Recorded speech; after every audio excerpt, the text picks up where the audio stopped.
Thank you दादा। और आपको फिर से एक बार परमेश्वर पिता का धन्यवाद हो कि आपको प्रभु ने बहुत अच्छे से रखा है हमारे बीच में। शारीरिक कमजोरी तो है, नो डाउट, लेकिन परमेश्वर का अनुग्रह हमारे लिए है। और प्रभु हम सब की सहायता करे कि जब निर्बलता किसी प्रकार की हम में होती है तो प्रभु का जो अनुग्रह है वो और भी छाया करने पाए, और आपको बल मिले, और जो भी कमी घटी है वो परमेश्वर पिता के नाम से पूरी की जाए। तो हम आशीषित हैं आपके साथ में जुड़ करके, देख करके अच्छा लगता है। और मैं धन्यवाद देता हूँ ऐसे प्रियों के लिए, ऐसे आदरणीयों के लिए, जिनका जिनके जीवन से परमेश्वर पिता के नाम की महिमा होती रहती है। सो आप में से कोई वचन के भाग में चले, या कोई कुछ बोलना चाहता है, या कोई और वचन रखना चाहता है? हमारे हेम दादा भी हैं, छुपे हुए हैं आज। वीडियो नहीं दिखाई दे रहा है। तो अगर आप में से कोई है जो वचन का भाग शेयर करना चाहता है, आपको लगता है कि मैंने इस चीज को पाया है, मैं शेयर करना चाहता हूँ या चाहती हूँ करके, तो आप सभी को भी अवसर है। ये चार्जर ऑन कर देना। चलिए, कोई बात नहीं। सो मेरे प्रियो, हम परमेश्वर पिता का धन्यवाद देते हैं प्रभु यीशु मसीह के नाम से। आइए प्रार्थना करते हैं, फिर वचन के भाग में चलेंगे। प्रेमी अनुग्रहकारी परमेश्वर पिताजी, आपके अनुग्रह के सिंहासन के निकट आते हैं पिताजी। ये आपसे आते हैं प्रभु यीशु मसीह में, उस लहू में जिसमें हम शुद्ध हुए, और उस बुलाहट में जिसमें हम बुलाए गए और चुने गए हैं। धन्यवाद देते हैं इस समय के लिए जो आपने दिया, और आपसे विनती करते हैं कि हमारी सहायता कीजिए, हमारे संग रहें, हमारे हृदयों को खोलें, और आपका वचन हमारे हृदय में बसने पाए, विश्वास से और आपकी दया से पिताजी, ताकि हम फलवंत हों और हम सत्य को जानें। सत्य हमें हर प्रकार से स्वतंत्र करे। सब बातों में आपके नाम की महिमा हो पिताजी, क्योंकि आप युगों युगों के परमेश्वर हैं, और आप राज्य पराक्रम और सारा साम्राज्य आपका है प्रभु यीशु मसीह के नाम से। इसलिए हम आपके नाम को धन्य कहते हैं, और आपसे ये सहायता विश्वास से मांगते हैं। अपने वचनों से अपने प्रियों की सहायता करें, मेरी सहायता करें पिताजी। प्रभु यीशु मसीह में धन्यवाद और आनंद के साथ आपको धन्य कहते हैं पिता। विनती दया से सुने, ग्रहण कर ले। आमीन। सो मेरे प्रियो, मैं परमेश्वर पिता का धन्यवाद देता हूँ कि हमारे बीच में ऐसे प्रिय हैं हमारे, खास करके पंकज भैया का, शेखर दादा का, और ऐसे जितने भी, आप सभी का भी। आप कभी भी ये मत सोचिए कि मैं इतना नहीं जानता, या इतना नहीं जानती, या ये नहीं है या वो नहीं है।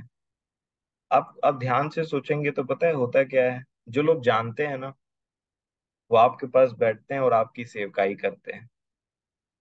इसलिए हमको प्रभु ने रखा है, और इसलिए हम सब सीखते जाते हैं, बढ़ते जाते हैं, चलते जाते हैं। ये बहुत इंपॉर्टेंट है मेरे प्रियो, कि जितना हम सुने, सुनने के बाद में हमारे सब के पास में एक प्रश्न उत्पन्न होना चाहिए कि क्या करें, किया क्या जाए। और इसीलिए जब इन दिनों हम शिक्षाओं को सुनते हैं, इन दिनों हम कुछ अद्भुत बातों को सुनते हैं, और इन दिनों हर प्रकार परमेश्वर का वचन है ही ऐसा। परमेश्वर का वचन कभी भी बोरिंग नहीं है मेरे प्रिय। और जिन लोगों के लिए वो बोरिंग हो जाता है, मैं समझता हूँ गड़बड़ी वहां से स्टार्ट होती है।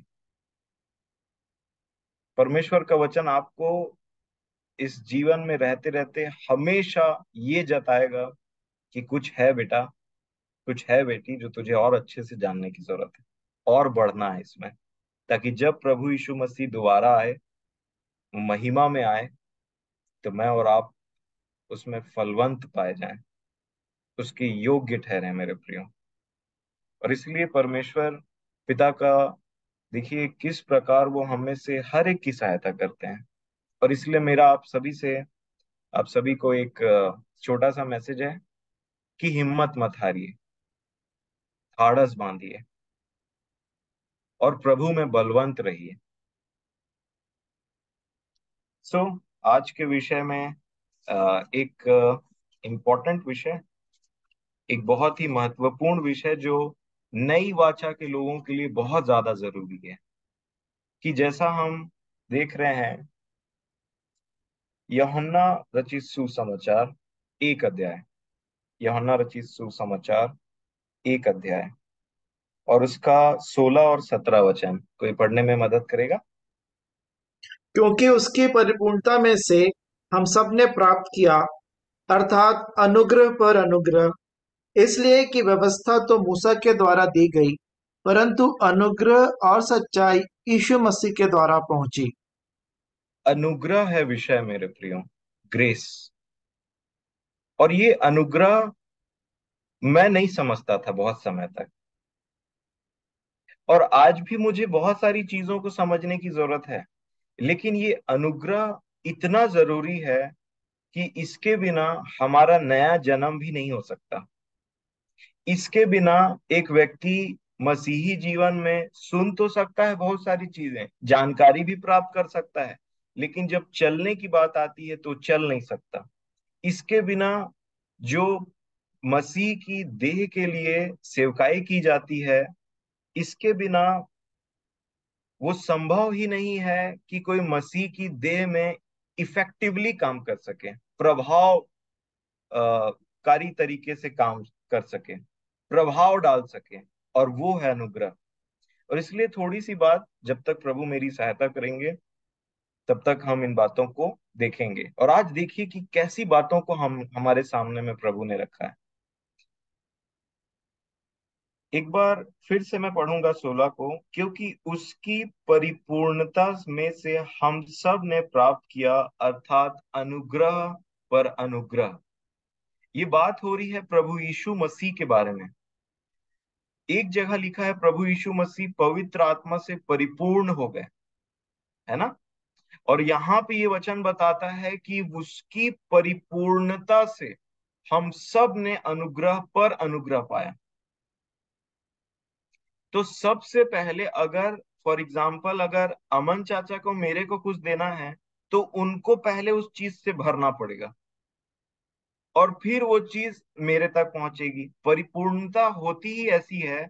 और बोल रहे हैं यीशु मसीह अनुग्रह से परिपूर्ण थे, और उनके परिपूर्णता से जब वो चीज ओवरफ्लो हुआ तो हमने भी वो चीज को पाया। एक व्यक्ति बोल रहे हैं, अर्थात यूहन्ना। अनुग्रह पर अनुग्रह। और इसीलिए अनुग्रह एक चीज है और उसके ऊपर अनुग्रह एक और चीज है। आपने देखा है कि जितने प्रेरित लोग चिट्ठी लिखते थे कलीसिया को या किसी भी इंडिविजुअल को, तो वो मेंशन करते थे वहां पे, अनुग्रह और शांति तुम्हें बहुतायत से प्राप्त होते रहे। एक जगह इंग्लिश में ऐसा लिखा है, पतरस अपनी दोनों पत्री में पढ़ते हैं, अगर आप इंग्लिश में पढ़ेंगे, मल्टीप्लाई लिखा है। मल्टीप्लाई कैसे होता है? मल्टीप्लाई, धन जो होता है ना, एडिशन प्लस, उससे भी कहीं तेज काम करता है। अगर आप 20 धन 20 करेंगे तो कितना होता है ना। और 40। 20 गुणा 20 कर देंगे तो 400। आप समझ रहे हैं। ऐसे अनुग्रह पर अनुग्रह पाने का है। तो हमारे मसीही जीवन में वो धन नहीं, गुणा होते चला जाता है। पर इसको समझना बहुत जरूरी है। चेलों ने तो पा लिया, और इसीलिए अनुग्रह पाने के बाद में वो एक हारा हुआ जीवन नहीं, परंतु एक जयवंत जीवन जीने लगे। पाप के ऊपर में जयवंत जीवन जीने लगे। और ये सारी चीजें किसके द्वारा प्राप्त किया उन्होंने? प्रभु यीशु मसीह के द्वारा। देखिए 17 वचन में क्या लिखा है। इसलिए कि व्यवस्था तो मूसा के द्वारा दी गई, ठीक है, परंतु अनुग्रह और सच्चाई यीशु मसीह के द्वारा पहुंची। अब कोई चीज किसी के द्वारा कैसे पहुंचता है? फॉर एग्जाम्पल, हेम दादा मेरे से बहुत दूर रहते हैं, और मान लीजिए उनका जन्मदिन आया और मेरे को एक तो गिफ्ट भेजना है उनको, ठीक है, तो मैं वो गिफ्ट को पैक करूंगा, और मैं खुद नहीं जा सकता करके मैं कुरियर सर्विस को खोजूंगा, और कुरियर सर्विस को वो चीज दे दूंगा और बोलूंगा इतने दिन में अगले को पहुंचा देना। और जैसे ही वो चीज पहुंच जाएगा, उधर से एक व्यक्ति कुरियर वाला मेरे को बोलेगा कि डिलीवरी हो गया है सर, और इसी बात को हेम दादा भी कंफर्म करेंगे कि बेटा मेरे को तेरे द्वारा कुछ मिला है, मिल गया सामान जो भेजा था तुमने। उसी प्रकार अगर अनुग्रह यीशु मसीह के द्वारा आया, तो इसका मतलब अनुग्रह यीशु मसीह के द्वारा आया, मतलब उनको भी दिया गया था, और उसी अनुग्रह को पा करके उन्होंने आगे पास कर दिया। और वैसे ही जब वो अनुग्रह हमारे पास आता है, हम परिपूर्ण हो जाते हैं उस अनुग्रह से, तो हमारे वचन, हमारा जीवन, हमारी बातें सब अनुग्रह के साथ दूसरों तक पहुंचती है मेरे प्रियो, और सेम अनुग्रह मल्टीप्लाई होता चला जाता है। सोचिए, यूहन्ना बोल रहे थे कि उसकी परिपूर्णता से हमने अनुग्रह पर अनुग्रह प्राप्त किया, और जब वो चिट्ठी लिखते हैं दूसरे को तो बोलते हैं अब तुम्हें अनुग्रह प्राप्त हो। तो ये एक चैनल है। जिस प्रकार यीशु मसीह के बारे में लिखा है कि परमेश्वर और मनुष्यों के बीच में एक ही बिचवई है, वो मेडिएटर है।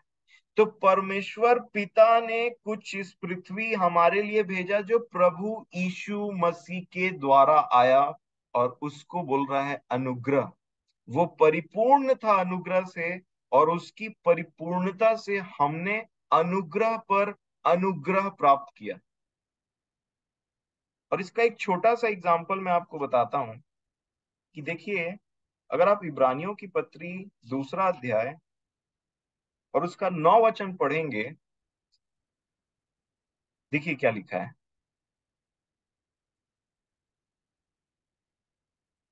पर हम यीशु को, जो स्वर्गदूतों से कुछ ही कम किया गया था, मृत्यु का दुख उठाने के कारण महिमा और आदर का मुकुट पहने हुए देखते हैं, ताकि परमेश्वर के अनुग्रह से वह हर एक मनुष्य के लिए मृत्यु का स्वाद चखे।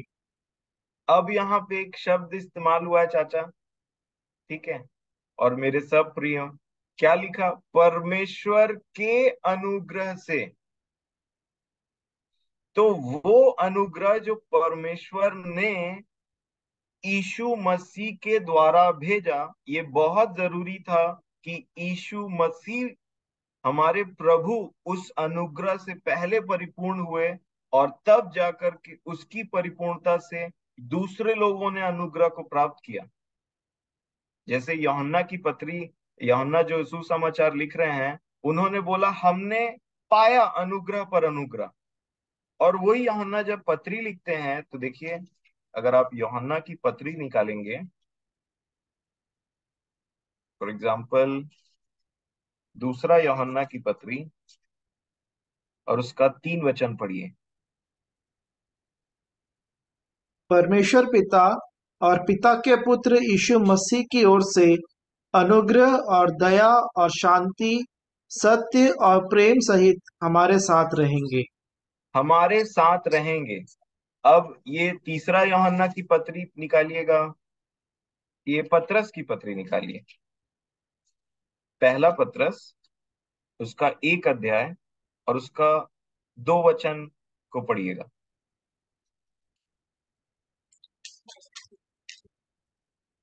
और परमेश्वर पिता के भविष्य ज्ञान के अनुसार आत्मा के पवित्र करने के द्वारा आज्ञा मानने और यीशु मसीह के लहू के छिड़के जाने के लिए चुने गए हैं, तुम्हें अनुग्रह और शांति बहुतायत से मिलती रहे।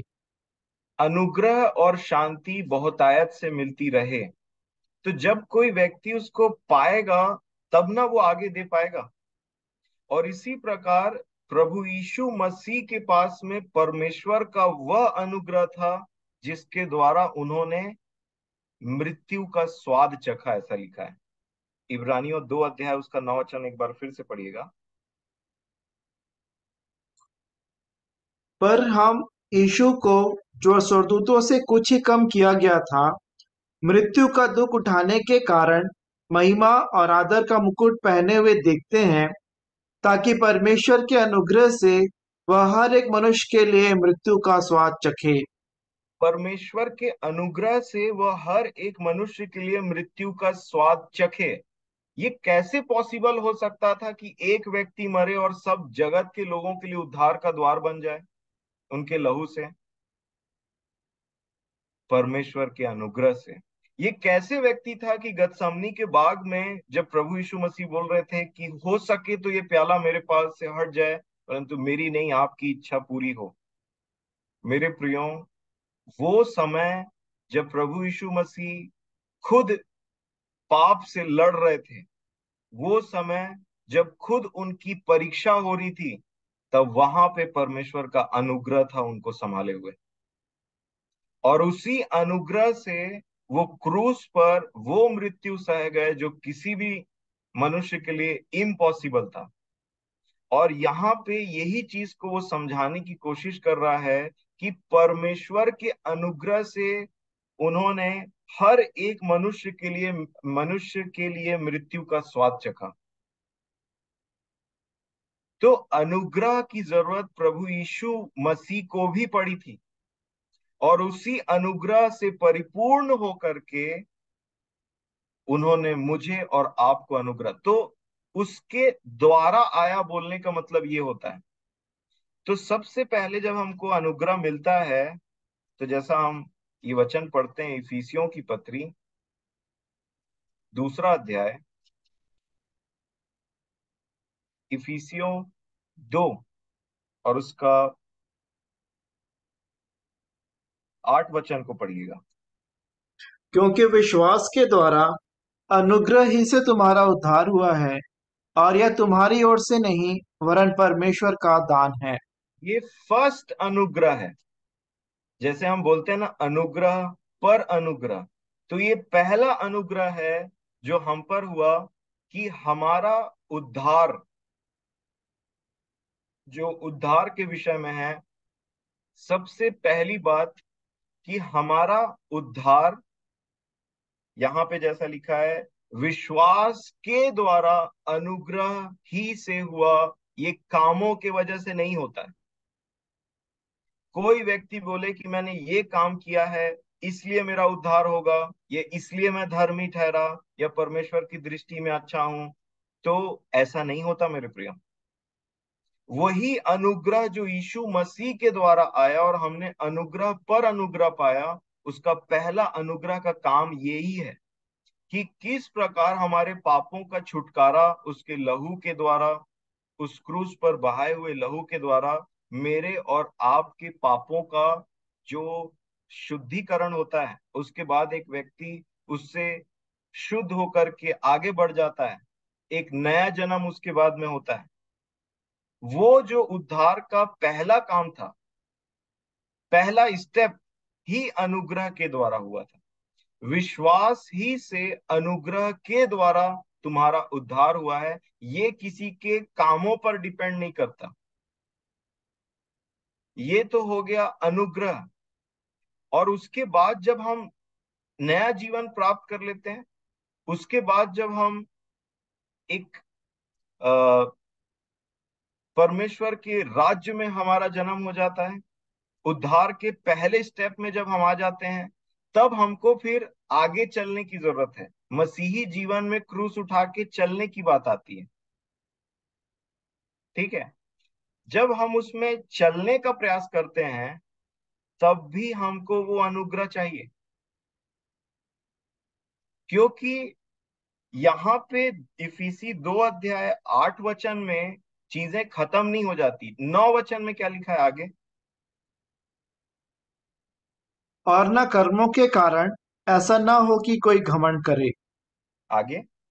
क्योंकि हम उसके बनाए हुए हैं और मसीह यीशु में उन भले कामों के लिए सृजे गए जिन्हें परमेश्वर ने पहले से हमारे करने के लिए तैयार किया। भले काम करने के लिए तैयार किया।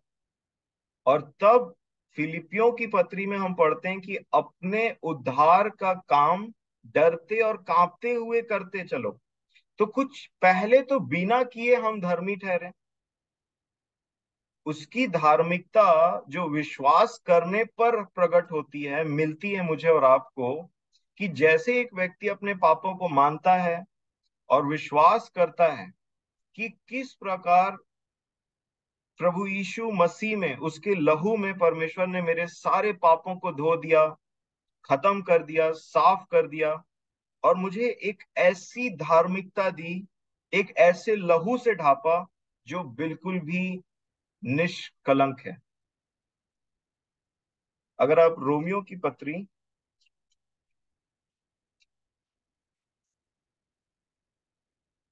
का 4 अध्याय, रोमियो 4 और उसका 3 वचन से पढ़िए। पवित्र शास्त्र क्या कहता है? यह कि अब्राहम ने परमेश्वर पर विश्वास किया और यह उसके लिए धार्मिकता गिना गया। आगे। काम करने वाले को मजदूरी देना दान नहीं, परंतु हक समझा जाता है। परंतु जो काम नहीं करता, वरन भक्तिहीन के धर्मी ठहराने वाले पर विश्वास करता है, उसका विश्वास उसके लिए धार्मिकता गिना जाता है। जिसे बस। परमेश्वर बिना कर्मों से धर्मी ठहराता है, उसे दाऊद भी धन्य कहता है। जी, यहाँ लिखा है, अगर कोई काम करके धर्मी ठहरे तो कोई ये नहीं बोल सकता कि मैंने तुमको दान दिया है, ये उसकी मजदूरी कहलाएगी।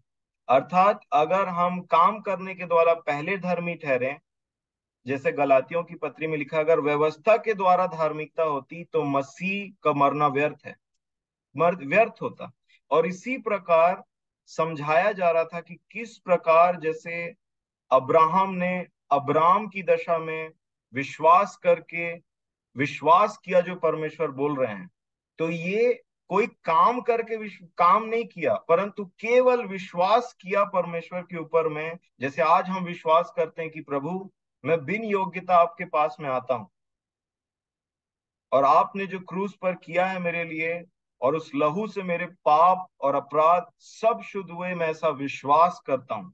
तो केवल ऐसा विश्वास करने से, और इस विश्वास के द्वारा जो बपतिस्मा लिया जाता है, उसके द्वारा हम केवल विश्वास करने से धर्मी ठहराए जाते हैं मेरे प्रियो। ये है परमेश्वर की धार्मिकता जो विश्वास करने से मिलती है मुझे और आपको, और यही सुसमाचार है।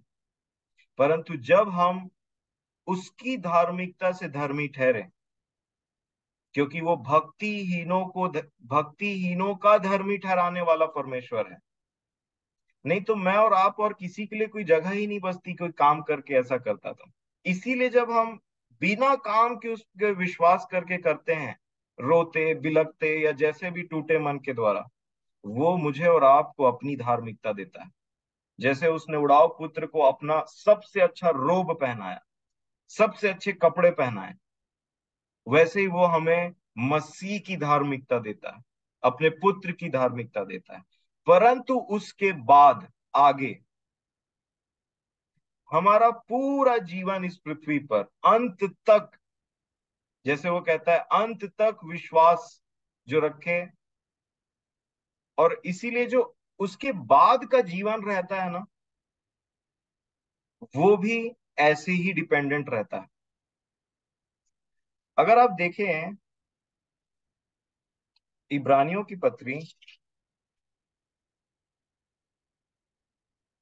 उसका 4 अध्याय और 14 वचन से पढ़िएगा। इसलिए जब हमारा ऐसा बड़ा महायाजक है जो स्वर्गों से होकर गया है, अर्थात परमेश्वर का पुत्र यीशु, तो आओ हम अपने अंगीकार को दृढ़ता से थामे रहें, अब देखिए क्योंकि कि यीशु के बारे में लिखा क्या है, 15 वचन ध्यान से पढ़िएगा। क्योंकि हमारा ऐसा महायाजक नहीं जो हमारी निर्बलताओं में हमारे साथ दुखी ना हो सके, वरन वह सब बातों में हमारे समान परखा तो गया, तो भी निष्पाप निकला। हमारे समान सब बातों में परखा गया। आपकी और मेरी जैसी परीक्षा होती है ना, उसकी वैसी परीक्षा हुई, वैसी परखा गया वो हर एस्पेक्ट में। लेकिन वो कहता है कि इसलिए हमारे पास में एक ऐसा महायाजक नहीं है जो हमारी निर्बलताओं में हमारे साथ दुखी ना हो सके, सिंपथाइज ना कर सके, परंतु हमारे पास एक ऐसा महायाजक है जिसकी खुद की एक समय में परीक्षा हुई, हर बातों में परीक्षा की गई, परंतु वो हर बात में निष्पाप निकला। उसने किसी भी परीक्षा में वो फेल नहीं हुआ, और इसलिए वो निष्पाप मेमना, बिना पाप का मेमना ठहरा। कैसे? परमेश्वर के अनुग्रह से। कैसे? परमेश्वर के अनुग्रह से। और वही अनुग्रह मेरे और आपके लिए उसने दिया। वो खुद उस चीज से परिपूर्ण हुआ, और उसके बाद उसकी परिपूर्णता में से मैंने और आपने अनुग्रह पर अनुग्रह प्राप्त किया। अर्थात पहला अनुग्रह के द्वारा हमारा उद्धार का वो पहला कार्य किया जाता है, जिसके द्वारा हमको मिस्र में से छुड़ा करके ले जाया जाता है। और उसके बाद में मिस्र में से छूट जाना ही सिर्फ उद्धार नहीं है, परंतु वो जंगल का सफर बिना पाप किए पार करना, वो उसका रास्ता है आगे के जीवन के लिए। क्योंकि हमारा एक देश है जहां हमको पहुंचना है। मैं आशा करता हूं आप ये बातें समझ पा रहे होंगे। और इसलिए मेरे प्रियो, जब हम जंगल के मार्ग में रहते हैं, तो बताइए क्या हमको अनुग्रह की जरूरत नहीं है अब? और इसीलिए वो कहता है कि उसने वो सब पापों में, सब बातों में हमारे समान परखा गया, परंतु तो भी निष्पाप निकला। कैसे मनुष्य का पुत्र निष्पाप हो सकता है? कैसे प्रभु यीशु मसीह ने जीवन जिया, एक निष्पाप जीवन जिया, और उसकी कुंजी थी अनुग्रह, ग्रेस। अनुग्रह मेरे प्रिय, अनुग्रह ही मुझे और आपको पाप से बचाता है। अनुग्रह ही है जो ये काम करता है। आगे देखिए 16 वचन में क्या लिखा है। इसलिए बोल रहा है। इसलिए बोलने का मतलब 14 और 15 वचन से ये मेल खाता है। इसलिए आओ हम कहा जाएं, उस सिंहासन के पास जाएं जहां से जो अनुग्रह का सिंहासन। सोचिए, अनुग्रह का सिंहासन है और अनुग्रह निकल रहा है, निकल रहा है, बहुत सारा अनुग्रह निकल रहा है, और कई बार हम उससे वंचित रह जाते हैं। एक सिंहासन है मेरे प्रियो, जिस प्रकार हमारे बीच में हमारे प्रिय प्रार्थना करते हैं, अनुग्रह के सिंहासन के समीपी में आते हैं पिताजी। अर्थात सिंहासन के समीपी में आ रहे हैं, और जहां से अनुग्रह ओवरफ्लो हो रहा है, तो क्या आप वो अनुग्रह को नहीं लेंगे? और अगर अनुग्रह मिला है, तो अनुग्रह काम क्या करता है मेरे प्रियो? क्या काम है अनुग्रह? और अनुग्रह मिलता कैसे है? यहाँ पे लिखा है, इसलिए आओ हम अनुग्रह के सिंहासन के निकट हियाव बांधकर चलें, कि हम पर दया हो, और वह अनुग्रह पाएं जो आवश्यकता के समय हमारी सहायता करे। बोल रहा है रिसीव करो, अनुग्रह करो, क्योंकि तुम्हें आवश्यकता है, बोल रहा है। एक व्यक्ति था, जन्म का लंगड़ा, और वो मंदिर के पास में बैठा हुआ था प्रेरितों के काम में, और यूहन्ना और पतरस उसके पास में है, और वो कुछ आशा कर रहा था कि ये लोग मुझे देंगे, और वो देख रहा था। और उन्होंने बोला, सोना और चांदी तो हमारे पास में नहीं है, परंतु अनुग्रह देने वाला प्रभु यीशु मसीह हमारे पास में। अर्थात यीशु मसीह हमारे पास में है, उसके नाम से उठ जा, चल। वो कुछ मांगना, वो कुछ पाना चाह रहा था, और परमेश्वर उसे कुछ देना चाह रहे थे। आवश्यकता के समय हमारी सहायता करे। आवश्यकता का समय क्या है? क्या है अनुग्रह? ये दूसरी बार अनुग्रह पर अनुग्रह। क्यों बोल रहे हैं सब प्रेरित लोग अपनी चिट्ठी को लिखते समय, अनुग्रह अनुग्रह तुम्हें बहुतायत से प्राप्त होता रहे? क्या एक बार अनुग्रह काफी नहीं है? और अगर एक बार अनुग्रह काफी है तो फिर प्रेरित लोग बार बार क्यों बोल रहे हैं कि तुम्हें अनुग्रह मिलता रहे, अनुग्रह मिलता रहे करके? क्योंकि मेरे प्रियो, आवश्यकता का समय को समझिए। आपको पता है जब आपकी परीक्षा होती है, जब परखने वाला आता है, जब आप टेम्प्ट होते हैं कुछ बोलने के लिए, जब आप टेम्प्ट होते हैं, आप परखे जाते हैं कुछ देखने के लिए, कुछ बोलने के लिए, और हर वो बातों के लिए जो परमेश्वर के विरोध, वचन के विरोध में है।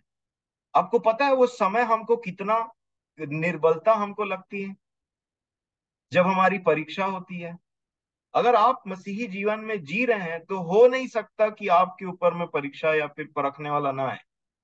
आपका हर समय एक टेम्पटेशन रहता है, संसार के प्रति, आंखों की अभिलाषा, शरीर की अभिलाषा, और इस संसार जीविका का घमंड, और नाना प्रकार की बातें, क्योंकि आपके आसपास में ऐसे कई लोगों को शैतान ने अपने कब्जे में रखा है जो अपने प्रतिदिन के जीवन से आपको लुभाने का काम करते हैं। वो दिखाते हैं कि तुम क्यों सिंपल जीवन जीते हो, देखो कितना मजा आ रहा है, आओ हमारे साथ में, आ जाओ। पर वो जो नहीं बोलने की ताकत है, नहीं ब्रदर, नहीं भाई, मैंने वो रास्ता छोड़ दिया है। अपने मन को नहीं बोलने की ताकत है, नहीं, ये नहीं, ये नहीं। क्या है वो? वही है वो आवश्यकता का समय, जिसके समय आपको अनुग्रह के सिंहासन के समीपी में जाना है और बोलना है, प्रभु मुझे अनुग्रह चाहिए। जिस प्रकार आपकी हर बातों में परीक्षा हुई और आप हर परीक्षा में से निष्पाप निकल गए प्रभु जी, क्योंकि आपके पास परमेश्वर का अनुग्रह था। जिस प्रकार आप खुद टेम्प्ट हो रहे थे और आपने गतसमनी के बाग में प्रार्थना किया, और जब आप, भले ही आप कमजोर होकर के प्रार्थना कर रहे थे, लेकिन जब आप वहां से निकले उस ग्रेस को प्राप्त करके, तो आपको खोजते हुए जो लोग, सिपाही लोग आ रहे थे ना, आप छिप नहीं रहे थे, आप उनके सामने खड़े हो गए थे। तुम किसे खोजते हो? यीशु मसीह को, मैं हूं। अर्थात चलो क्रूस की ओर। क्या हुआ उस गतसमनी के बाग में? लिखा है, यही बात हम पढ़ रहे थे इब्रानियों 2 और 9 में, परमेश्वर के अनुग्रह से उसने सब मनुष्यों के बदले उस मृत्यु का स्वाद चखा मेरे प्रिय। उन्होंने अनुग्रह रिसीव किया, और अनुग्रह जब उनके पास आया, तो जो चीज के विषय में वो व्याकुल हो रहे थे, बहुत व्याकुल हो रहे थे गतसमनी के बाग में, अब वो व्याकुलता जा चुकी थी। जब परीक्षा होती है पाप से हमारी, और कई बार हम स्ट्रगल करते हैं, स्ट्रगल करते हैं। इब्रानियों की पत्री में एक ऐसा वचन लिखा है, इब्रानियों और उसका 12 अध्याय, और उसका 3 और 4 वचन पढ़िए।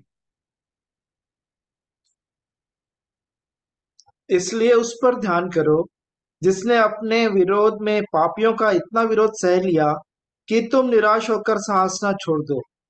तुमने पाप से लड़ते हुए उससे ऐसी मुठभेड़ नहीं की कि तुम्हारा लहू बहा हो।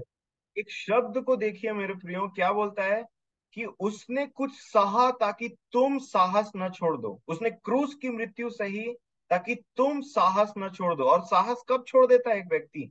कब एक व्यक्ति बैकस्लाइड होने लगता है? जब पाप से उसकी लड़ाई होती है तब। देखिए एक सुंदर एक्सप्रेशन लिखा है 4 वचन में, जो आपको आत्मिक जीवन में मदद करेगा। लिखा है, तुमने पाप से लड़ते हुए। आपकी लड़ाई होती पाप से, दूर जाने की जरूरत नहीं है, ये शरीर ही आपको इधर उधर करने के लिए काफी है। हाँ मेरे प्रियो, और इसीलिए यहाँ पे बोल रहा है, तुमने पाप से लड़ते हुए उससे ऐसी मुठभेड़ नहीं की होगी, ऐसा स्ट्रगल नहीं किया कि तुम्हारा लहू बहा था। लहू में प्राण होता है, और उसने अपना प्राण त्याग दिया पाप से लड़ते लड़ते।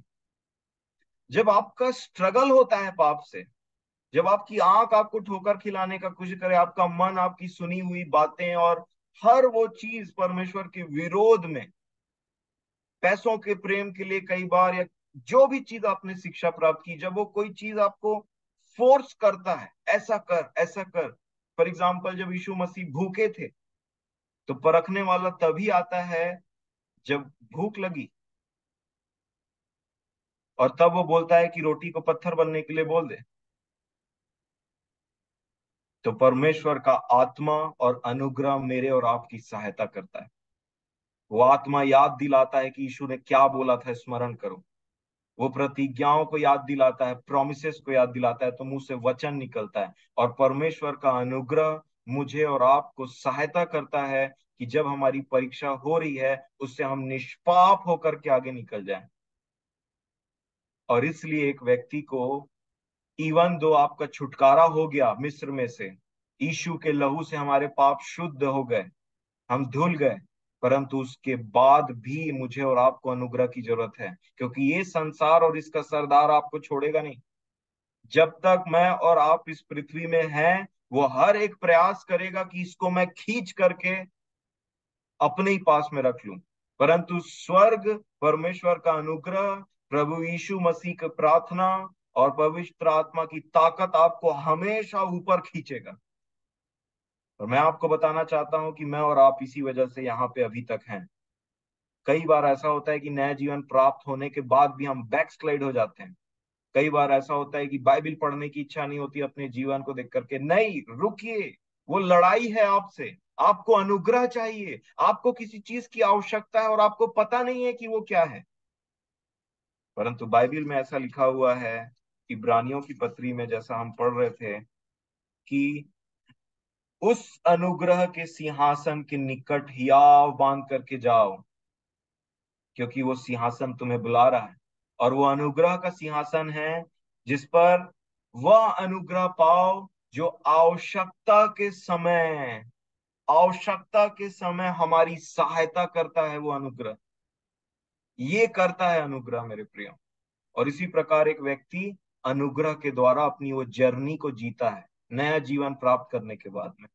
उसको तब भी अनुग्रह चाहिए, विश्वास से अनुग्रह।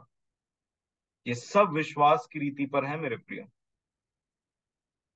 और एक मसीही जीवन का अंत कैसे होता है पता है? इस पृथ्वी पर बोलना चाहूंगा, एक पत्र, पहला पत्रस, उसका 1 अध्याय और 13 वचन। देखिए क्या लिखा है। पहला पत्रस 1 अध्याय और 13 वचन। इस कारण अपनी अपनी बुद्धि की कमर बांधकर और सचेत रहकर उस अनुग्रह की पूरी आशा रखो जो यीशु मसीह के प्रकट होने के समय तुम्हें मिलने वाला है। एक अनुग्रह की बात वो करता है जो यीशु मसीह के प्रकट होने वाले समय मिलने वाला है। तो हमारा जीवन शुरू कैसे हुआ? अनुग्रह से, विश्वास। क्या वचन पढ़ा हमने? इफिसियों 2 अध्याय का 8 वचन। विश्वास के द्वारा अनुग्रह ही से तुम्हारा उद्धार हुआ। ये पहला स्टेप, अनुग्रह पर अनुग्रह। ये आपको जीने के लिए चाहिए, प्रतिदिन के लिए चाहिए आपको। आवश्यकता के समय, जब आपकी परीक्षा होती है, तो कितनी परीक्षा होती है जो हम सुने रहते हैं उसके विरोध में काम करने की, मसीह की शिक्षा के विरोध में काम करने की कितनी टेस्ट होती है, हमें कितना वीक महसूस करते हैं। लड़ाई करना पड़ता है अपने आप से, माफ करने के लिए भी एक स्ट्रगल करना पड़ता है। सब चीजों के लिए अनुग्रह चाहिए मेरे प्रियो। और तब नेक्स्ट स्टेप क्या होता है? जब वो आएगा तो भी अनुग्रह, क्या लिखा है कि मसीह, उस अनुग्रह की पूरी आशा रखो जो यीशु मसीह के प्रकट होने के समय तुम्हें मिलने वाला है। तो एक जीवन स्टार्ट अनुग्रह से होता है, विश्वास के द्वारा, चलता अनुग्रह से है, विश्वास के द्वारा। और जब यीशु मसीह दोबारा आएंगे तो भी उस अनुग्रह पर डिपेंडेंट रहता है। तो सोचिए कितनी आवश्यकता है इस अनुग्रह की। इमेजिन, शुरुआत उससे हुआ, चल उसी के द्वारा रह रहा है, और जब प्रभु यीशु मसीह का दूसरा आगमन आएगा तो भी उसी उसकी आवश्यकता हमको चाहिए। और इसलिए पत्रियों में लिखा जाता था, आप पढ़ लीजिएगा, बहुत सारी पत्रियों में उन्होंने लिखा, चाहे गलातियों पढ़िए, चाहे कुरंथियों पढ़िए, चाहे पत्रस की पत्री पढ़िए, चाहे यूहन्ना की पत्री, अनुग्रह और शांति तुम्हें बहुतायत से मिलती रहे। चाहे अब यहूदा की पत्री पढ़ लीजिए। क्यों? प्रेरित लोग इतना ज्यादा फोकस कर रहे हैं अनुग्रह पर, क्योंकि एक कलीसिया थी जो अनुग्रह से गिर गई थी। तुम जो व्यवस्था के कामों के द्वारा धर्मी ठहरना चाहते हो, तुम अनुग्रह से गिर गए हो। तुम सोचते हो कामों से उद्धार हो रहा है। तुम व्यवस्था के काम, स्पेशली मैं बोल रहा हूं व्यवस्था। कुछ लोग बीच बीच में आ जाते थे कलीसिया में, बोलते थे जब तक तुम खतना नहीं करोगे तब तक तुम भाई ऐसा है वैसा है, गड़बड़ी करके वो गड़बड़ी कराते थे, और इसीलिए कलीसिया को बचा रहे थे, बचा रहा था परमेश्वर का आत्मा अपने जनों के द्वारा।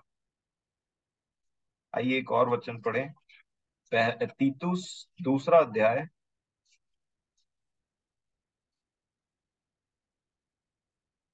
अ, तीतुस की पत्री दूसरा अध्याय तो उसका 11 वचन से पढ़िएगा। तीतुस 2 और 11, 11 से। क्योंकि परमेश्वर का वह अनुग्रह प्रकट है जो सब मनुष्यों के उद्धार का कारण है, सब मनुष्यों के उद्धार का कारण है, और कुछ करता है। और दोनों हमें को चे सॉरी हाँ, पढ़िए पढ़िए, सॉरी। और हमें चेतावनी देता है कि हम अभक्ति और सांसारिक अभिलाषाओं से मन फेरकर इस युग में संयम और धर्म और भक्ति से जीवन बिताएं। लिखा है परमेश्वर का अनुग्रह ही है जो हमें चेतावनी देता है। वो चेतावनी देता है, अभक्ति और सांसारिक अभिलाषाओं से मन फेरने की ताकत भी देता है। और आगे लिखा है, फेर कर इस युग में संयम और धर्म और भक्ति से जीवन बिताएं, अर्थात इस युग में कैसे पवित्रता के साथ और धार्मिकता के साथ में, और बोलना चाहिए कि भक्ति के साथ में, हर वो बातें जो परमेश्वर की चाल चलन के योग्य हैं, उसमें चलने के लिए मुझे और आपको वो अनुग्रह चाहिए। वो यहाँ पे लिख रहे थे। और क्या लिखा है, और 13 वचन, और उस धन्य आशा की अर्थात अपने महान परमेश्वर और उद्धारकर्ता यीशु मसीह की महिमा के प्रकट होने की बाट जोहते हैं। फिर से एक बार अनुग्रह उस चीज को लेकर के आ रहा है कि वो जब प्रकट होगा, तो उसके प्रकट होने के समय में भी शुरू भी उसी से हुआ, चलाएगा भी वही, और जब वो प्रकट होगा तब भी हमें उस अनुग्रह की जरूरत पड़ेगी मेरे प्रियो। और यही बात पौलुस इनको लिख रहे थे कि अनुग्रह ये काम करता है। मैं थोड़ा सा फास्ट चल रहा हूं क्योंकि समय कम है, परंतु आपको ये विषय बताना जरूरी है कि अनुग्रह होता क्या है, करता क्या है। और अनुग्रह के बारे में एक विशेष चीज जो पता है क्या है, कि अनुग्रह निर्बलों को दिया जाता है। बलवंत को अनुग्रह की जरूरत नहीं है, अर्थात जो सेल्फ सफिशिएंट है, जिसको हेल्प की जरूरत नहीं है। इसको समझते हैं थोड़ा। दूसरा कुरंथियों उसका 11 अध्याय को निकालिए और 9 वचन को पढ़िएगा।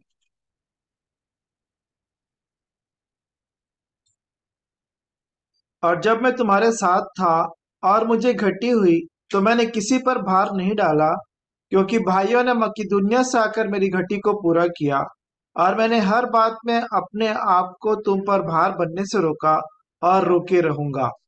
मैं कुछ गलत स्थल बोल दिया क्या? 11 का 9, 12 का 9 पढ़ो। 12 का 9, 12 का 9। पर उसने मुझसे कहा, मेरा अनुग्रह तेरे लिए बहुत है, क्योंकि मेरी सामर्थ निर्बलता में सिद्ध होती है। इसलिए आमीन। मैं बड़े आनंद से अपनी निर्बलताओं पर घमंड करूंगा, कि मसीह की सामर्थ मुझ पर छाया करती रहे।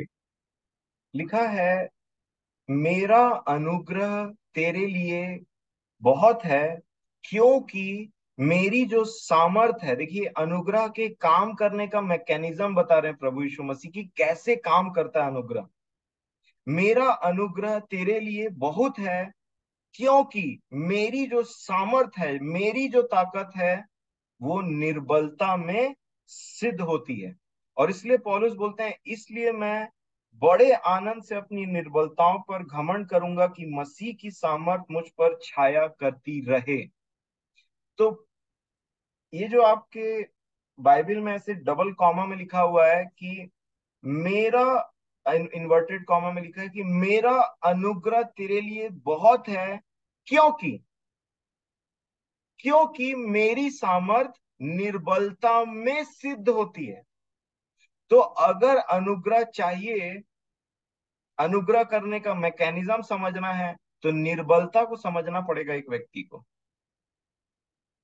निर्बल, क्यों प्रभु हमारे अंदर में कोई निर्बलता को आने देते हैं? क्यों प्रभु हमारे अंदर में निर्बल, हमको निर्बल करके रखे रहते हैं कई बार? ताकि वो अपने सामर्थ को दिखाए, वो अपने अनुग्रह को दिखाए। मेरे प्रियो, हम हमको ना, हम विश्वास में अब्राहम को विश्वासियों का पिता बोला जाता है। आपको पता है कि परमेश्वर ने कैसे उनके जीवन में कार्य किया था, जहां से ये सब चीज का शुरुआत हुआ एक परिवार में। क्योंकि आदम का फैमिली तो वो फैमिली बना जिसके द्वारा श्राप आने लगा इस पृथ्वी पर, मनुष्य के ऊपर में। परंतु एक ऐसा परिवार को परमेश्वर ने चुना जिसके द्वारा आशीष और आशीष आने लग गई। इससे पहले कभी भी किसी व्यक्ति ने पृथ्वी को जोता बोया और 100 गुना फल नहीं पाया था, परंतु इसहाक इतिहास का पहला व्यक्ति बना कि इवन दो जब उस भूमि को श्राप मिला था, उसके बावजूद भी इसहाक ने भूमि में से जोता बोया और 100 गुना फल लाया। आपको पता है ये सब चीज का आरंभ कैसे हुआ? ये सुसमाचार का आरंभ एक्चुअल में उत्पत्ति से हो चुका था, परंतु वैसा नहीं बताया गया था जैसा अब परमेश्वर के आत्मा के द्वारा प्रकट किया गया है। अगर आप रोमियो की पत्री देखेंगे तो समझेंगे कि अनुग्रह काम कैसे करता है, और इसलिए आप समझेंगे कि हमारी निर्बलता उस अनुग्रह को पाने के लिए एकदम से जरूरी है। रोमियो की पत्री 4 अध्याय और 16 वचन को पढ़िए। इसी कारण प्रतिज्ञा विश्वास पर आधारित है कि अनुग्रह की रीति पर हो, कि वह उसके सब वंशजों के लिए दृढ़ हो, न कि केवल उसके लिए जो व्यवस्था वाला है, वरन उनके लिए भी जो अब्राहम के समान विश्वास वाले हैं। वही तो हम सब का पिता है। ही तो हम सब का पिता है। तो हम सब के पिता अर्थात विश्वासियों के पिता अब्राहम के जीवन में कैसे परमेश्वर ने काम किया, उसको समझते हैं थोड़ा सा। यहाँ पे 16 वचन के शुरू में लिखा है प्रतिज्ञा, मतलब प्रॉमिस, विश्वास पर आधारित है कि अनुग्रह की रीति पर हो। अर्थात जो प्रॉमिस है, प्रतिज्ञा है, वो विश्वास पर आधारित है कि अनुग्रह की रीति पर हो। और अब्राहम के जीवन को फिर वो डिस्क्राइब करना शुरू करता है। यहाँ पे अगर आप इसको पढ़ेंगे, 19 वचन को पढ़िए।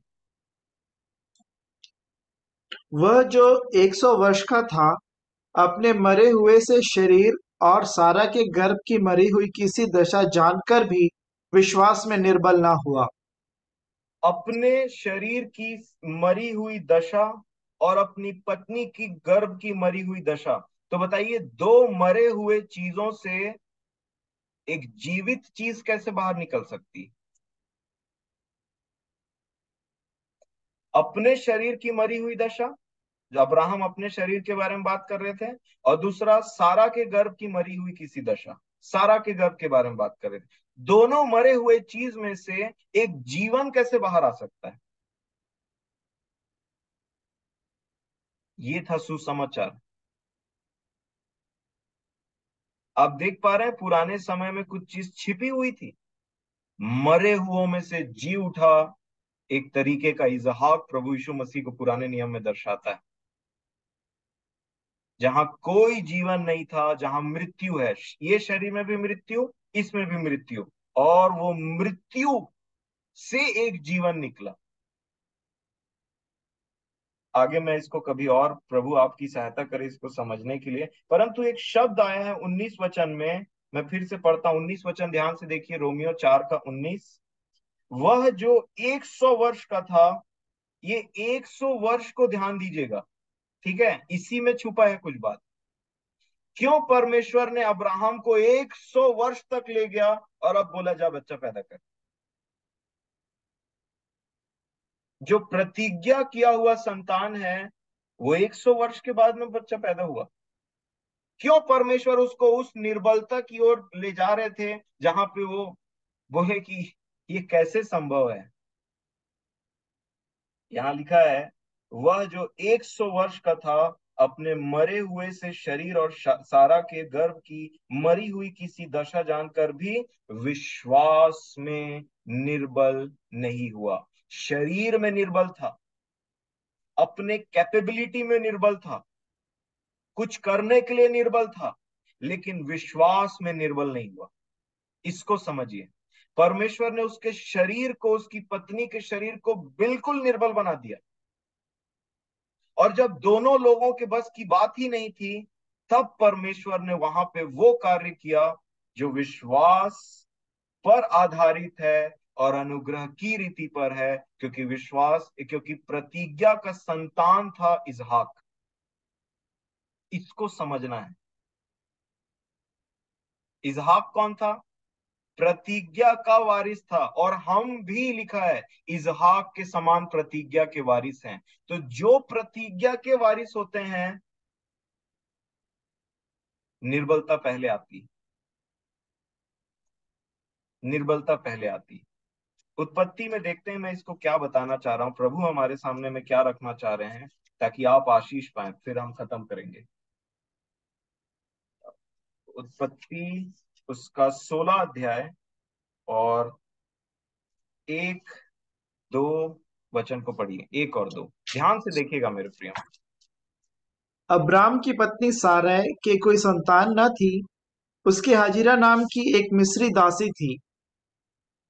सारे ने अब्राम से कहा, देख, यहोवा ने तो मेरी कोख बंद कर रखी है, इसलिए मैं तुझसे विनती करती हूँ कि तू मेरी दासी के पास जा। संभव है कि मेरा घर उसके द्वारा बस जाए। सारे की ये बात अब्राम ने मान ली। संभव है, संभव है, अर्थात आपको पता है ये क्या बताता है? कि कुछ लोग व्यवस्था के द्वारा धर्मी ठहरना चाहते हैं। संभव है हम 619 आज्ञाओं को पूरी की पूरी मान लें। संभव है कि मूसा के द्वारा जो व्यवस्था दी गई उसको हम अपनी ताकत से कर लें।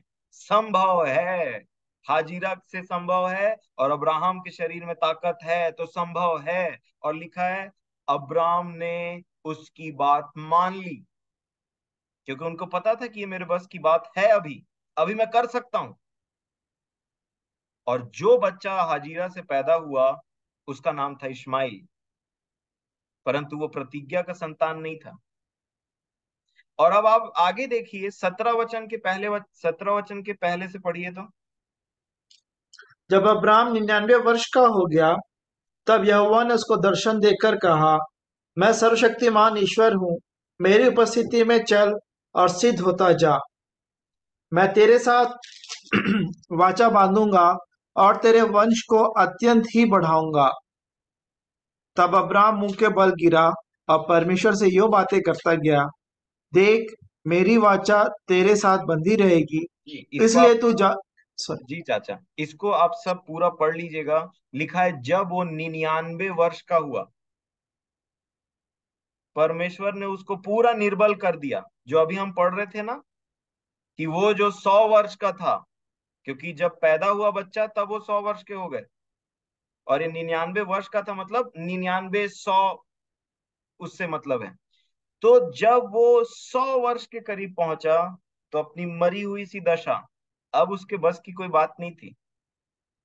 एक समय में जब हाजिरा को बोला, हाजिरा के पास जाने के लिए बोला गया, ओके, मैं जाता हूं और एक संतान उत्पन्न करूंगा, वो अपना ताकत होता है। उस समय अब्राहम मुंह के बल नहीं गिरे। परंतु जब वो 99 वर्ष के हो गए, जब उनका पूरा शरीर दुर्बल हो गया, सारा तो वैसे ही उनके गर्भ की दशा मरी हुई किसी थी, तब परमेश्वर ने ना प्रतिज्ञा के संतान की बात करना शुरू कर दिया। और प्रतिज्ञा की संतान मतलब इजहाक की बात करना शुरू कर दिया, कि तू ऐसा ऐसा करना, ऐसी वाचा होगी, और इजहाक उसका नाम रखना, तू अब्राहम कहलाएगा, तेरी पत्नी सारा कहलाएगी। तब ये सब बातें जब परमेश्वर ने कर लिया ना मेरे प्रियो, तो 22 वचन में पढ़िए क्या लिखा है, 22-23 को। तब परमेश्वर ने अब्राहम से बातें करनी बंद की और उसके पास से ऊपर चढ़ गया। तब अब्राहम ने अपने पुत्र इश्माएल को लिया और उसके घर में जितने उत्पन्न हुए थे और जितने उसके रुपए। सॉरी सॉरी, 17 वचन को पढ़िएगा। तब अब्राहम मुंह के बल गिर पड़ा और हंसा और मन ही मन कहने लगा, क्या 100 वर्ष के पुरुष के भी संतान होगी? और क्या सारा जो 90 वर्ष की है पुत्र जनेगी? इसमें मैं आपका ध्यान केंद्रित करना चाहता हूं। जब सारा ने अब्राहम से बोला कि हाजिरा के पास जाइए और एक बच्चा उत्पन्न करिए, संभव है, हाजिरा ने तब मुंह के बल गिर करके हंसा नहीं। उन्होंने बोला ओके, वो अग्री किए और वो चले गए। परंतु जब परमेश्वर ने इसहाक की बात की, तो अब्राहम के पास वो ताकत खत्म हो चुका था। 100 वर्ष का, देखिए 17 वचन को पढ़िए और कंपेयर करिए। जब सारा ने अब्राहम को बोला था 86 वर्ष में या उसके आसपास कि जाओ जाइए, तो उन्होंने ऐसा नहीं बोला। लेकिन जब परमेश्वर ने प्रतिज्ञा के संतान के बारे में बात किया, तो अब्राहम का जो रिप्लाई है उसको देखिए, लिखा है 17 वचन में, तब अब्राहम मुंह के बल गिर पड़ा और हंसा और मन ही मन कहने लगा, क्या 100 वर्ष के पुरुष की भी संतान होगी? और सारा, और क्या सारा जो 90 वर्ष की है पुत्र जनेगी? इसको बोलते हैं निर्बलता मेरे प्रियो, इसको बोलते हैं निर्बलता। मैं क्या बताना चाह रहा हूं, प्रतिज्ञा की कोई चीज पानी है तो अपने ऊपर भरोसा या अपने कामों के ऊपर भरोसा या अपने ताकत के ऊपर पे भरोसा खत्म होना जरूरी है। और यही चीज जो फरीसी और जो व्यवस्था के द्वारा धर्मी ठहरना चाहते हैं ना, वो लोग नहीं कर पा रहे थे। उनको लग रहा था मान सकते हैं हम, कुछ ही आज्ञाएं तो बाकी हैं, इसको भी मान सकते हैं, उसको भी मान सकते हैं, ऐसा कर। वो व्यवस्था के द्वारा धर्मी ठहरना चाह रहे थे। और अनुग्रह कैसे मिलता है? प्रतिज्ञा अर्थात इजहाक तभी पॉसिबल है जब तुम काम नहीं, तुम्हारा जीवन विश्वास से शुरू होगा। इजहाक पॉसिबल ही नहीं है तुम्हारे द्वारा, प्रतिज्ञा पॉसिबल ही नहीं है तुम्हारे द्वारा, उसको तुमको केवल विश्वास से ग्रहण करना पड़ेगा। और इसीलिए अब्राम, लिखा है ना कि वो मुंह के बल गिरा और हंसी आ गई। ये बता रहा है वो उनकी निर्बलता को। कैसे संभव है? विश्वास के द्वारा। और इसी में क्या लिखा है, रोमियो की पत्री में हमने क्या पढ़ा, 4 अध्याय और 19 वचन को फिर से पढ़िएगा।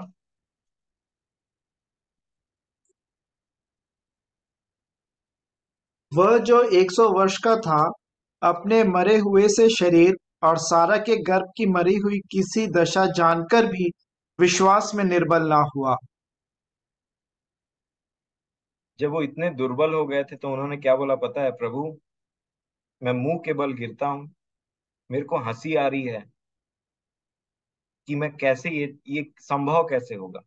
इश्माइल तेरी दृष्टि में फेवर पाए, ये ही बहुत है। परमेश्वर ने बोला नहीं, ये होगा। और अब्राहम ने विश्वास किया अनुग्रह के द्वारा। वो एक तरीके को दिखाता है। और तब इश्माइल की प्राप्ति हुई मेरे प्रिय। और हाजिरा का क्या हुआ? इजहाक की प्राप्ति हुई। हाजिरा का क्या हुआ? अब गलातियों की पत्री निकालिए और उसका 3 अध्याय और उसका 16 वचन से पढ़िएगा। अतः प्रतिज्ञाएं अब्राहम को और उसके वंश को दी गईं। वह यह नहीं कहता वंशों को, जैसे बहुतों के विषय में कहा, पर जैसा एक के विषय में कि एक के तेरे वंश विषय को। में, मेरे वंश, एक, दोनों की बात नहीं है यहाँ। यहाँ इस्माइल और इसहाक की बात नहीं, यहाँ केवल एक है जिसके ऊपर प्रॉमिस है। और अगर आप 4 अध्याय उसका 22 वचन से पढ़ेंगे तो देखिए क्या लिखा है। यह लिखा है कि अब्राहम के दो पुत्र हुए, एक दासी से और एक स्वतंत्र स्त्री से। परंतु जो दासी से हुआ वह शारीरिक रीति से जन्मा, और जो स्वतंत्र स्त्री से हुआ वह प्रतिज्ञा के अनुसार जन्मा। 24। इन बातों में दृष्टांत है। ये स्त्रियां मानो दो वाचाएं हैं। एक तो सीने पहाड़ की, जिससे दास ही उत्पन्न होते हैं, और वह हाजिरा है। वह हाजिरा है, अर्थात हाजिरा बोलने से वो उनकी दासी थी। और जो दास से उत्पन्न होते हैं वो हमेशा दास ही रहते हैं। दास मतलब व्यवस्था के दास। दास मतलब व्यवस्था के द्वारा जिससे पाप की पहचान होती है, वो हमेशा पाप के दास बने रहते हैं। हमेशा उस व्यवस्था के दास बने रहते हैं, क्योंकि हाजिरा से जो उत्पन्न हुआ है वो दास है। हाजिरा खुद दासी थी और उससे जो उत्पन्न होते हैं वे भी दास ही उत्पन्न होते हैं। तो मैं बोलना क्या चाह रहा हूं, प्रतिज्ञा की संतान और दास। परंतु ये जो वंश है ना, हम कैसे बोलते हैं अब्राहम की संतान, हम कैसे बोलते हैं अब्राहम का परमेश्वर, इस्माइल का परमेश्वर, अब्राहम का परमेश्वर, इजहाक का परमेश्वर। और उसके बाद हम क्या बोलते हैं, एसाव का परमेश्वर, याकूब। एक जीनियोलॉजी है, एक लाइन है। वही लाइन को वंशावली पहुंचती यीशु मसीह तक, और जितने उस पर विश्वास करते हैं उसके द्वारा वो अडॉप्टेड सन्स अपने ले पालक पुत्र होने का अधिकार देता है। तो कहने का मतलब ये अनुग्रह रिसीव कैसे किया जाए। मेरी मेरा अनुग्रह तेरे लिए काफी है, क्योंकि मेरी सामर्थ निर्बलता में सिद्ध होती है। जब एक व्यक्ति ना मेरे प्रियो, चाहे वो व्यवस्था का हो, चाहे वो बिना व्यवस्था हो, चाहे वो यहूदी हो चाहे यूनानी हो, इस पूरे पृथ्वी के कोई भी हो, इस जगत के का व्यक्ति, वो आकर के बोले मेरे से धर्म के काम, अच्छे भले काम नहीं बन पड़ते, और मेरे बस की बात नहीं कि मैं अपने कर्मों के द्वारा स्वर्ग तक पहुंच पाऊं। मैं वो सीढ़ी नहीं बना सकता जो पृथ्वी पर से स्वर्ग तक पहुंच जाए। मुझे एक सीढ़ी की जरूरत है जो स्वर्ग में से पृथ्वी पर नीचे उतरे, और तब वो व्यक्ति प्रभु यीशु मसीह से मिलता है। तब उसको बताया जाता है कि विश्वास के द्वारा अनुग्रह ही से तेरा उद्धार हो सकता है। तब वो व्यक्ति बोलता है मैं विश्वास करता हूँ। क्या विश्वास करता है, मैं उसकी दी हुई धार्मिकता पर विश्वास करता हूँ, और अपने धार्मिकता को मैले चिथड़े कपड़ों के समान में मानता हूँ। उससे कुछ भला नहीं हो सकता। और तब मैं पहनता हूँ परमेश्वर का वो रोब, मसीह की धार्मिकता, जैसा यिर्मयाह नबी के पुस्तक में लिखा था, भविष्यवाणी हुई थी, यहोवा हमारी धार्मिकता, परमेश्वर हमारी धार्मिकता। वही धार्मिकता मुझे और आपको मिली विश्वास करने के द्वारा। और वैसे ही ये तो बात हो गई इसकी, जब आप आगे बढ़े मसीही जीवन में, तब आप जब निर्बल होते हैं, तब उस निर्बलता में अपने आप को अधीन करिए परमेश्वर के, सबमिट करिए, हम्बल करिए अपने आप को। और तब जाकर के वो अनुग्रह, लिखा है वह अभिमानियों का विरोध करता है परंतु दीनों पर वो अनुग्रह करता है। अब दीन का मतलब क्या होता है, यशायाह नबी की पुस्तक 58 अध्याय 58 और उसका 5 वचन को पढ़िए। एक है मनुष्यों की दीनता, और एक है जो परमेश्वर चाहते हैं वो दीनता। देखिए, जिस उपवास से मैं प्रसन्न होता हूँ, अर्थात जिसमें मनुष्य स्वयं को दीन करे, क्या तुम इस प्रकार करते हो? क्या तुम इस प्रकार करते हो, मनुष्य अपने आप को दीन करे। तो आगे क्या लिखा है, क्या सिर को झाऊ के समान झुकाना, क्या और सिर को ताऊ के समान झुकाना, मुंडी नीचे करके, मतलब जो आउटरली है। कई बार होता है ना, एकदम जो एकदम कई लोग झुक जाते हैं, या कोई बाहरी रूप से ऐसा प्रकट होने की कोशिश होता है कि हम बहुत दीन है, बहुत दीन है। परमेश्वर बोलते हैं क्या तुम सिर को जो झाऊ के समान झुकाते हो उसको तुम दीनता बोलते हो, क्या टाट ओढ़ने को तुम दीनता बोलते हो। दीनता का सही विषय जो जानना है ना, मैं तो बोलता हूं कि दीनता ना, किसी मनुष्य को एबीसीडी नहीं पता दीनता का मेरे प्रिय। कोई आपको डेफिनेशन नहीं सिखाता सकता दीनता का, केवल एक जो खुद दीन है, जो खुद दीन होकर के आया। अगर आप फिलिपियों की पत्री निकालेंगे और उसका 2 अध्याय और उसका 6 उसका 6, 7, 8 वचन को पढ़िएगा। जिसने परमेश्वर के स्वरूप में होकर भी परमेश्वर के तुल्य होने को अपने वश में रखने की वस्तु न समझा, वरन अपने आप को ऐसा शून्य कर दिया और दास का स्वरूप धारण किया और मनुष्य की समानता में हो गया। मनुष्य की और समानता में हो गया, अर्थात वो था परमेश्वर के इक्वल, परंतु उस पोजीशन को छोड़ करके नीचे आया, नीचे उतरा। ये दीनता का पहला डेफिनेशन, एक पार्ट है डेफिनेशन का, पूरा डेफिनेशन नहीं है, एक पार्ट है कि इस प्रकार जितन जहां तक आप पहुंचे हैं उसके अनुसार थोड़ा और नीचे लोगों को प्रकट करना, थोड़ा और जो आपसे कम जानते हैं, जो कम प्रभु में हैं, उनके साथ संगति करना, सिंपल भाषा के साथ उनको प्रोत्साहित करना, एनकरेज करना। दीनों के साथ में एक दीन होता है, पता है कौन? दो तरीके के, एक शरीर में दीन होते हैं, संसार की दीनता जिसको हम गरीब बोलते हैं, दीन है ये व्यक्ति। और एक दीनता होती है जो शरीर की नहीं, जो आत्मा की होती है, दीन है ये व्यक्ति। दो तरीके की दीनता होती है। तो अगर आप शारीरिक दीनता को समझेंगे तो कैसे एक व्यक्ति जब गरीब रहता है तो कैसे दिखाई देता है? इमेजिन करिए एक व्यक्ति जिसके पास संसार का ज्यादा धन नहीं, लाजर फॉर एग्जाम्पल, उसको बोलते हैं ये कितना दीन है, कितना गरीब व्यक्ति है, ये पुअर है। परंतु जब इस दीन का दीनता की बात कर होती तो बोलता है blessed are those who are poor in spirit. आत्मा में जो लोग दीन है, गरीब हैं जो लोग, जिनको कुछ चाहिए, वैसे ही वो एक स्टेप नीचे आया। एक स्टेप नहीं, बहुत नीचे आ गया। कहां परमेश्वर कहां मनुष्य, उतना अपने आप को दीन किया। और दूसरे दीनता की उसका सेकंड पार्ट क्या होता है? 8 वचन में 8 में पढ़िए, फिर से पढ़िएगा।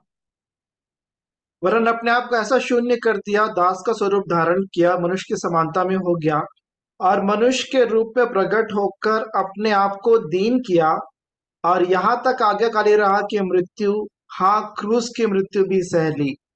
ये दीनता को समझना है तो प्रभु यीशु मसीह के जीवन के द्वारा प्रकाशन हमको जो मिलता है मेरे प्रियो, पहला वो नीचे उतरा, अपने पोजीशन को छोड़ करके नीचे आया।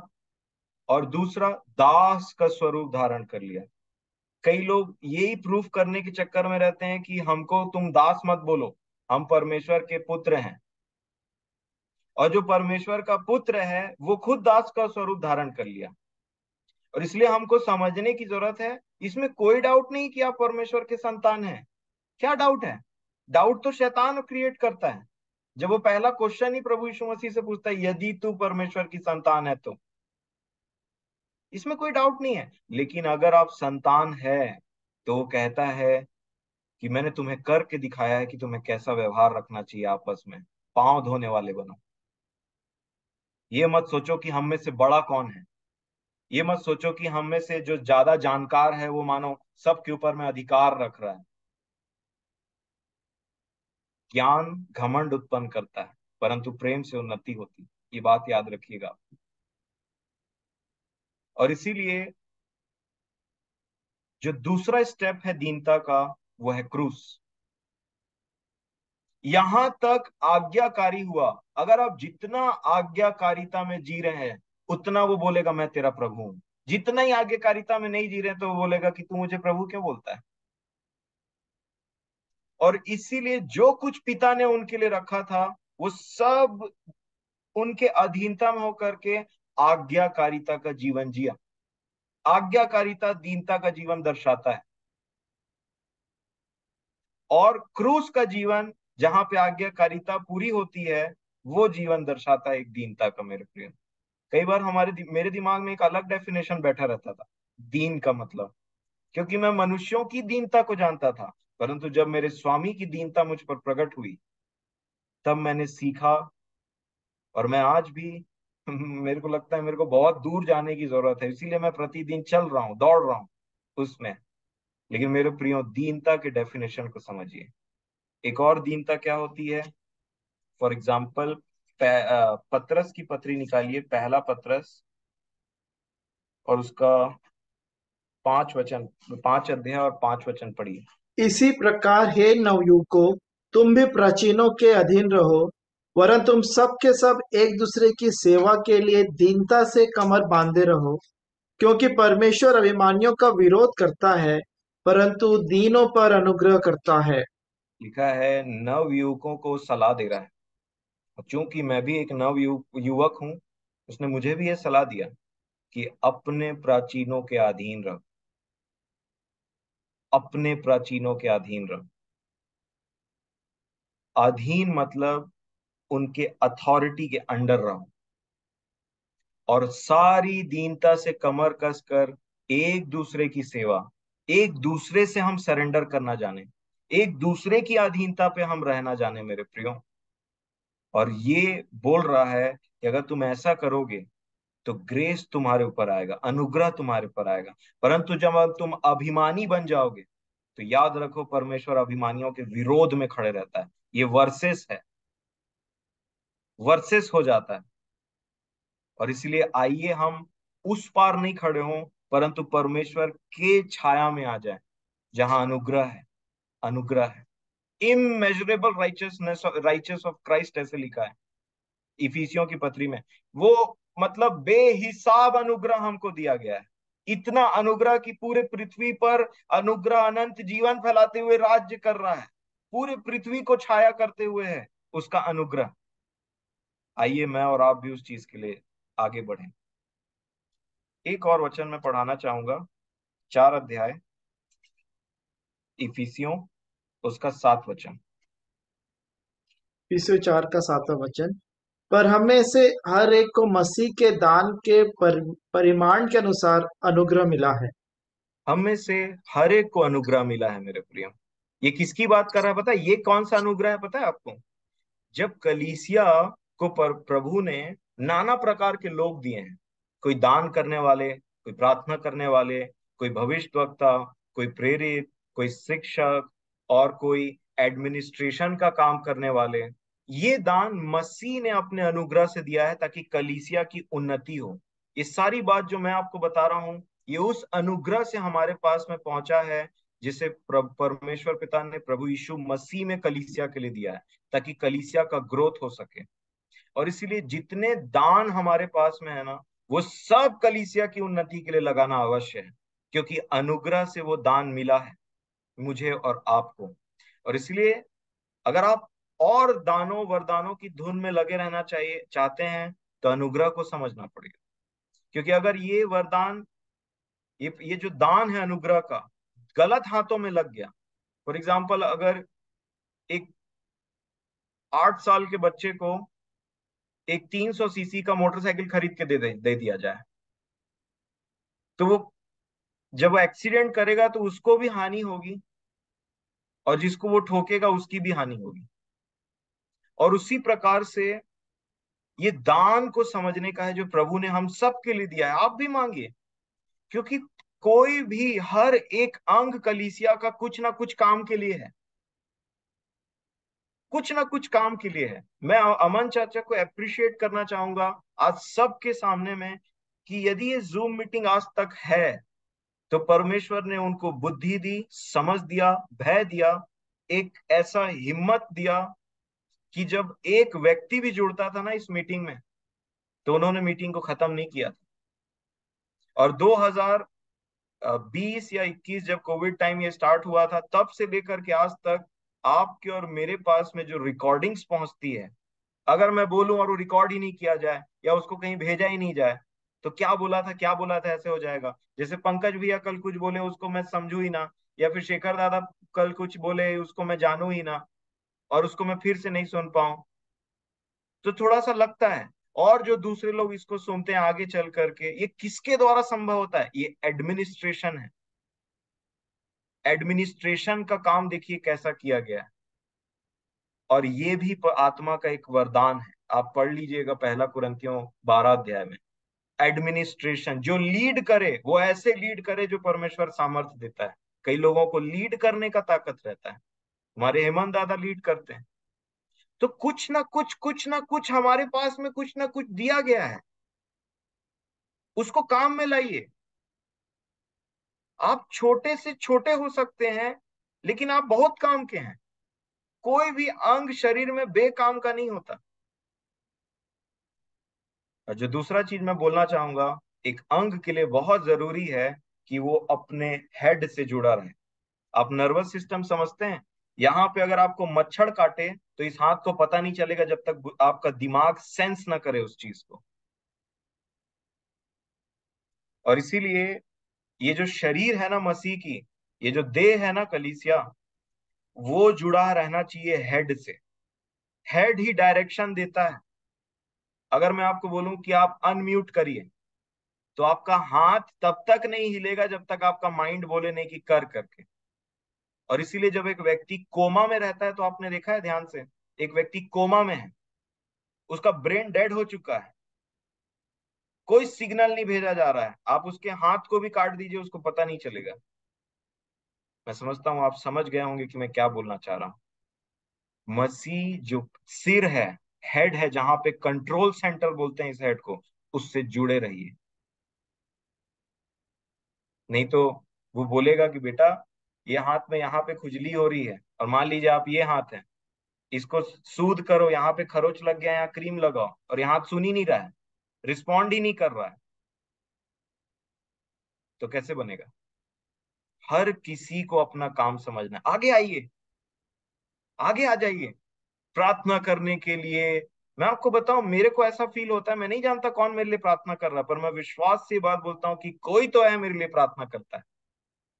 ऐसे कई लोग हैं जो मेरे लिए प्रार्थना करते हैं, अपने प्रियों के लिए प्रार्थना करते हैं, मैं कईयों के लिए प्रार्थना करता हूँ। आप जाने नहीं जाते या फ्रंट में कई बार नहीं आते तो ऐसा मत सोचिए आप कभी काम के नहीं है। आपको पता है कि जब यहूदा इस्करियोती खत्म हुआ, तो उसकी जगह किसी को लेनी थी, और उसके लिए दो लोग चुनाव करने के लिए थे।